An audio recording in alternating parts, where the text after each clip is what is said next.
mi pite tuni hin lamjathang hau kip thua neu khat ga sei khom hitin aji chu tilin azat zat sei do jong le tun nampi chunga thilpha chum tampi en molen ahin sei do in chule tu tha hin emle ho brento ke ho thei ho atil toli ti in ama channel an sei kinin video clip so hi neu chakhat an ta do in so jang ga ve khom hitin tun ipi hile thu ke sei ding zo se abula pat achai na ge ya ina ngai wa ina vet divin ama sa penin tim na kan nei na hi atopengin ga lu pai jing lew hen Michael Lamjathang hau kip hi gal hung ke pat ma sanga panin Chief Minister lui Enbiren Singh to kinai ta a ani ki vop naw hi hun festival ani ki man na ho a mu thein ana umin ama hi TSL thado in P Manipur General Headquarter ki ti khana jong hi lifetime president banga umjinga chu ai kinin thado tribe lang hi ha dopma adop sang je in chom khat chun ama ji in thado community chu muda na tampi ana changin abana mehlei ho to gal hung hi le phai sunga ana leng lut kinin chamna ding gal sat ding bangin mehlei CSO so to ki chamna bangin ana bol kinin hiti zoin phai sunga mun tina hiti hin awa le le in lim ho hi akila le le kinin ahin lungmong le samonga ai mu dizang hi ta sandibe set chu ahi kit pun ahi hiti hi ama chanchin ho hi aphalo adi lo seiding jong atamin ahin tuni a ki seigo hi hi holang chu hi lo hi ji in amasa penin tuka la ho KUKI jo emle ho le ilam kai ho umdan asei hi ga ngai tadi hi ti ve an chang chu a CSO ho to MLA to thing ni ki tho to che na ami pi ding share chun amo cho wa u hi chu chi ja chu I thei lo thil reform su thei lo chu ya chu ai ni pi ho chu ki phin we nang gel dan what is the solution way out law rule guideline dung ji ya chi ma zo si bol le conflicting ma cham lo chu idu am ji over mi idu am ji wa pop set ji over chu na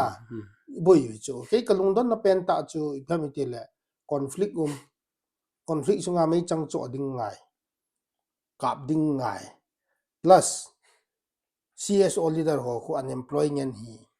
jingka le jile cha ni ngen ipi awa adio ni ha le ipi awa adio ti yong boy pi ngai na to na dang na thailo conflict sunga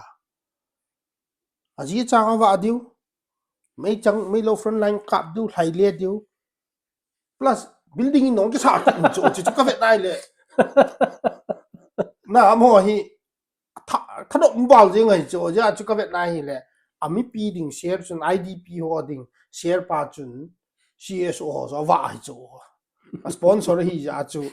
nom wa lai cho tu chu lam kai ho na bot kampu pian ho lai jong le ya chu me lai to watch nan na kon cha ka dem ni jong hi pon in sa lo am po in sangen cho building tungen ga lai ta in sa chu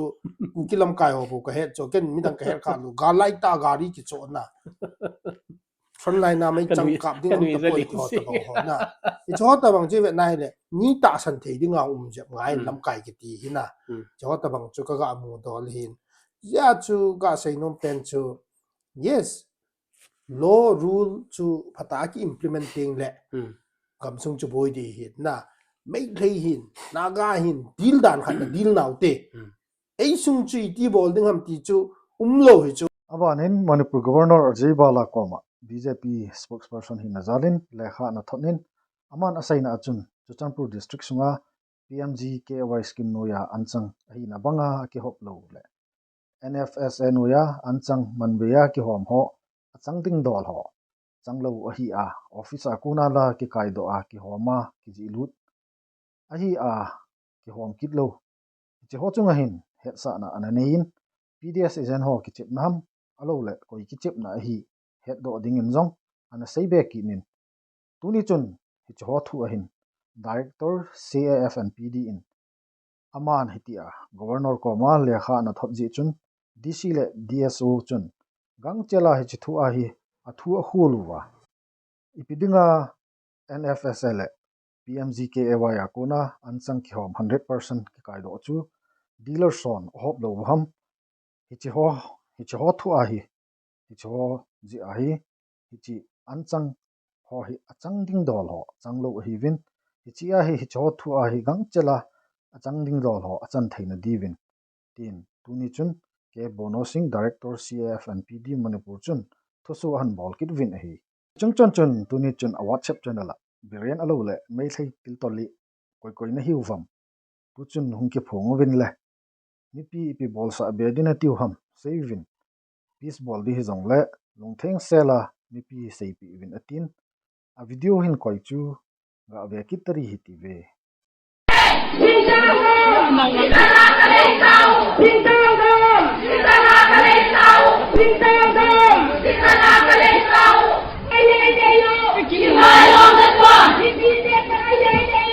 mi pite de na ja ka nan tel singule provision ka thei khatoma article 371 sin waya close to Indian constitution yelle the governor of Manipur ina kum tengina annually president report apedia ai kile president in report on pia in achi hutin tengina hill area administration to kisain report apedi chi awma oi jakin tutung election a he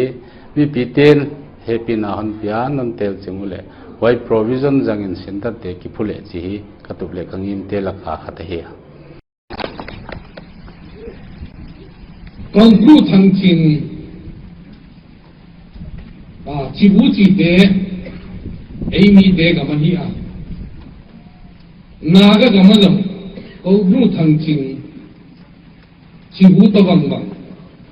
thumkhom alen pau keng khap alai bia na peu naga gama ukhru gama senapati gama tamenglonga Ahung lâu pia ina le kute hai tuan government in so ngam lo bang dia Naga People's Front kichi political party Naga ten anei jewa MLA hi anei wa MLA ni la cabinet ni atelwa government formation apangwa tu aten hi Naga gamte humbit jawa hi tu aja in eigam humbit ding jam ke tunit chini akingai tu ahi le KPA ni pin ki ahi bohi Nakoi mayam gi leader ai sunglung thangbu honorable MLA boy ahan bada nakoi mayam romang dai ma bo aga papame ma boy ne appreciate ko papame ai gi marup sing paite tribe council gi member sing young paite association gi member sing aduga simple tribe council gi member sing aduga KUKI NP KIC Sosanpur gi moisde gi family dong laibani aduga KUKI's hanglai lampi gi member sing aduga United Joe organization gi member sing aduga KUKI student organization which is in Yakin on the amadi Hindi number Sunav Singh Behang area gi Sip Singh aduga Singhat SCG Chief Punamak adagi ai Marup Mizo People Convention gi su Lakoi aduga Wi-Fi People's Convention gi su Lakoi aduga Mar NP Manipur loina sure biren thu sei pe na sound hoilo mong chu original a ama koi na sound a kuna a hi ji in mipin neina het them divin kan sein abanin Lieutenant Colonel retired pu Monjo Chenela Delhi a Athusei ga angayu hitin tunia dinga ichi video in bo na hi achai na hi sa ta hi ve Isu dang jau chi chu ngai same administration heading SO yung ki abrogate ki extend ngai hita MLA ho jong opposition wa an kit taw VIP treatment do da lavish lifestyle all okay corruption bolo continue an changani agu bona na bon kaya am chanong napsa free contract na wala bon kaya mo normal mejo si normal hijing ngai so okay mai thai chaga increase orphan increase na khi ní là chun pun hoi ta sil piu la hoi ta composable piu ajing na ipi ni diam don lovu na ipi nom survive nom ki don lo pung bep ma jo si cho ngai ngai hiding hei wanga chu hi chi illegal immigrant dang wang hi chi su hi dan jing di chu ya chu chi chen khom pi me hlei to koi to solve ngai cho chi hi chi hi solve ngai ya chu future chu event na hi le problem chu society jo si society jo si problem tha do yong faction thum zo jong faction ni mar jong tham ta khat na zo pai che jong to hi adok nga khat kai tai ti ta bang khat a se yu wai phei jong na henlin thang let nin langa wai phei chu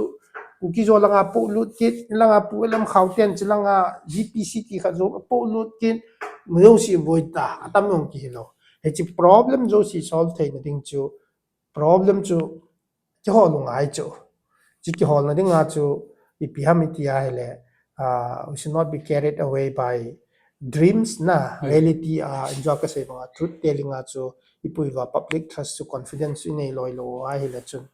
so future of the non-Naga tribes people living in Manipur the future chu umlo chu